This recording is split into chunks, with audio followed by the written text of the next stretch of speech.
I didn't watch this interview of Obama before the Super Bowl for a multitude of reasons, including I don't care what he has to say. I don't care what he's asked. I have other things to do. But it's my understanding he was asked whether he's a socialist. And he responded, in essence, no, come on.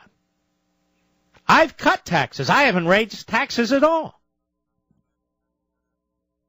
I just wish the interviewer, the 8 p.m.er, had actually done his homework and was actually prepared to respond to that, because he had to assume that that's what Obama would say, because that's what Obama always says. So if you're going to ask the question, be prepared with a backup question.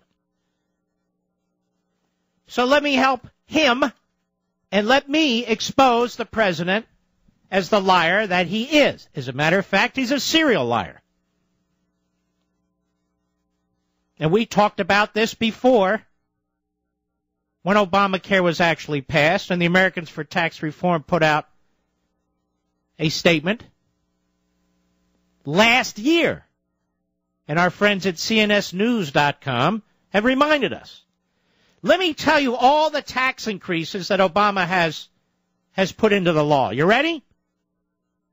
The individual mandate excise tax, the employer mandate excise tax, the small business 1099 information reporting, which is a tax if it's a cost, surtax on investment income, excise tax on comprehensive health insurance plans, a hike in the Medicare payroll tax, medicine cabinet tax, HSA withdrawal tax hike, flexible spending account cap, a.k.a. special needs kids tax, tax on medical device manufacturers, haircut for medical itemized deduction from 7.5% to 10% of AGI, tax on indoor tanning services, the elimination of the tax deduction for employer-provided retirement drug coverage, Blue Cross Blue Shield tax hike, excise tax on charitable hospitals, tax on innovator drug companies, tax on health insurers, and a biofuel black liquor tax hike. Now let's turn to the second part, that he lowered taxes. Obama's entire claim of being a net tax cutter rests merely on the temporary tax relief he signed into law. The tax increases Obama has signed into law have invariably been permanent. In fact, Obama signed into law $7 in permanent tax hikes for every $1 in permanent tax cuts. Over 90% of the dollar value of the tax cuts Obama signed into law are only temporary. 100% of the increases are permanent.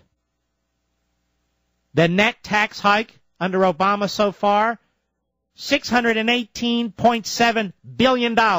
Now, is it too much to ask the 8 p.m.er to actually be prepared with the facts when he's asking a question?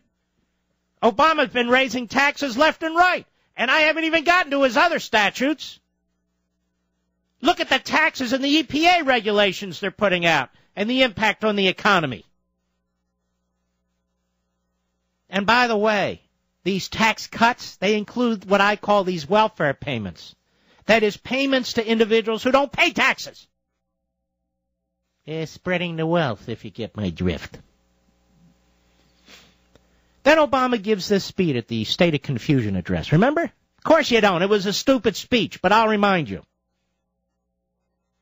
We got to really address this deficit, he says.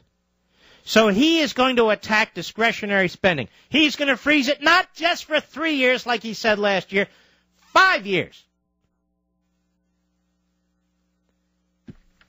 And I opened the paper today, and here's this report from Reuters. Vice President Joe Biden announced an ambitious $53 billion U.S. program to build new high-speed rail networks and make existing ones faster over the next 6 years. Excuse me? Ladies and gentlemen, we have a $1.5 trillion deficit this year. Not the debt. Just this year's deficit, which is added to the debt. The Republicans are proposing cutting $32 billion. Big whoop. In their pledge, they said they'd cut a lot more than that. More on that later. So while Obama's talking about cutting spending, he can't stop spending. And the doofus vice president, he's out there talking about it. Oh, and by the way, he says, I think I've ridden Amtrak back and forth from Washington to Wilmington 7,900 times. So what? What does that have to do with anything, you numbskull? Who cares how many times you ride the train?